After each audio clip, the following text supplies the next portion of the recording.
A história começa com uma mulher chamada Nancy Kissel. Nascida nos Estados Unidos, Nancy era formada em comunicação pela Universidade de Rochester. Sempre foi vista como uma pessoa inteligente, charmosa, determinada.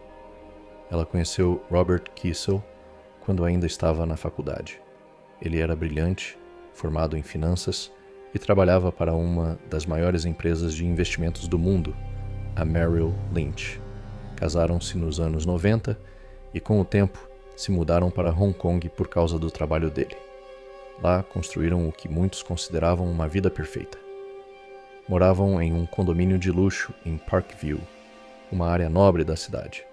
Tinham 3 filhos, funcionários domésticos, carros importados e uma vida social agitada. Mas o que ninguém via de fora era que o casamento estava desmoronando por dentro. Nancy passou de mulher independente a uma dona de casa que se sentia cada vez mais isolada. Ela relatava para amigas e para o terapeuta que o marido havia mudado muito, que era frio, controlador e, por vezes, agressivo. Dizia que ele controlava o dinheiro, o tempo dela, o que ela vestia e até o que comia. Segundo o diário que ela mantinha em segredo, Nancy descrevia momentos de profunda solidão, insegurança e ressentimento.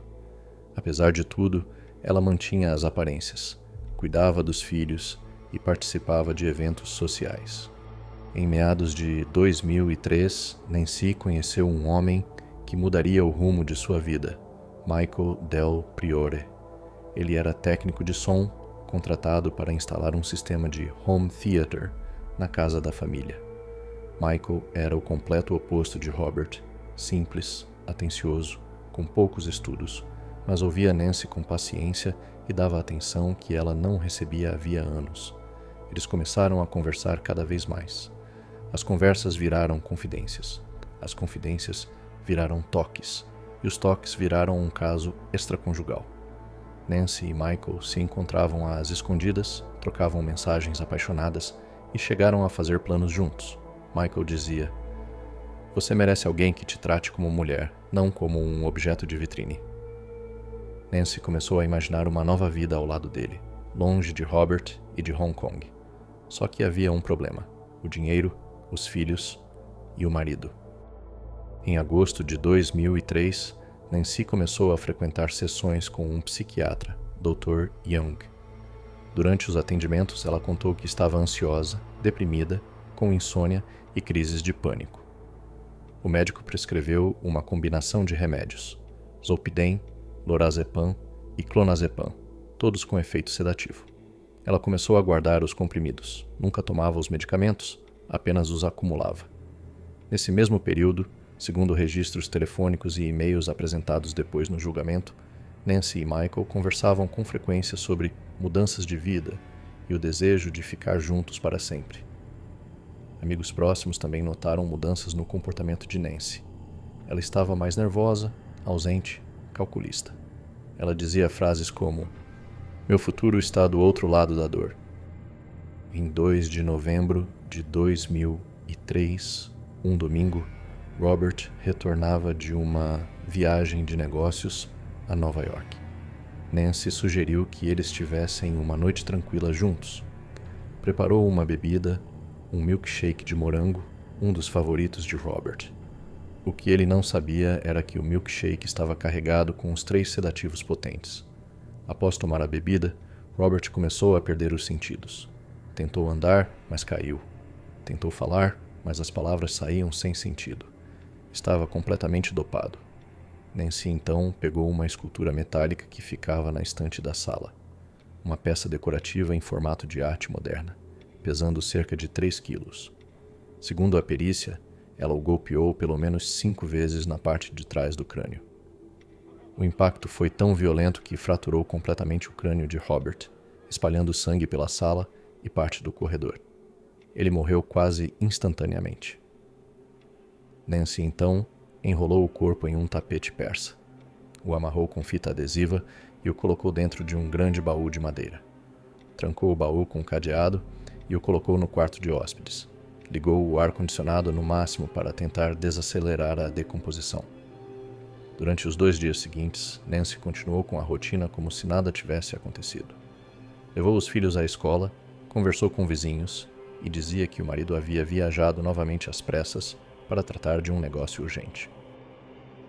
Na terça-feira, dia 4 de novembro, funcionários do condomínio começaram a notar um cheiro forte vindo do apartamento. Um dos empregados foi até a portaria e chamou a administração. O segurança entrou no apartamento e seguiu o cheiro até o quarto de hóspedes. O baú estava trancado, mas exalava um odor insuportável. A polícia foi chamada imediatamente.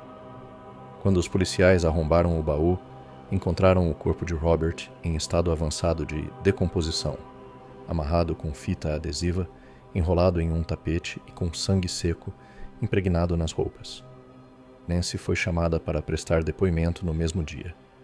O detetive perguntou: "A senhora sabia o que havia dentro daquele baú?" Nancy respondeu chorando: "Sim, era meu marido. Eu só queria me proteger. Ele ameaçava a mim e as crianças." Mas os testes toxicológicos mostraram que Robert havia sido dopado com uma combinação pesada de sedativos, o que desmontava a versão de legítima defesa. Se ele estava inconsciente, não representava ameaça. O julgamento de Nancy Kissel começou em 2005 e durou cerca de 2 meses. A promotoria foi direta. Alegou que Nancy havia assassinado o marido de forma planejada, fria e calculada, com o objetivo de ficar com a fortuna e os filhos.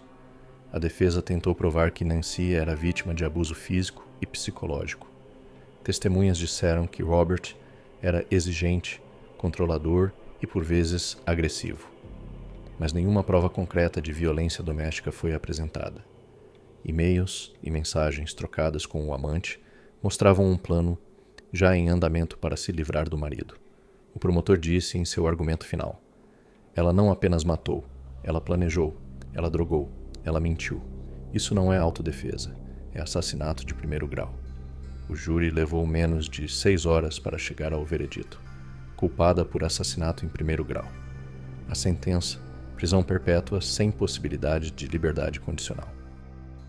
Nancy cumpre pena até hoje em uma penitenciária de segurança máxima para mulheres em Hong Kong. Seus filhos foram levados de volta para os Estados Unidos sob os cuidados dos pais de Robert. Nos anos seguintes, ela tentou apelar da sentença várias vezes, dizendo que não teve um julgamento justo. Todos os recursos foram negados. Em entrevistas posteriores, ela afirmou: "Não estou dizendo que o que fiz foi certo, mas fui empurrada até o limite por uma vida sem saída.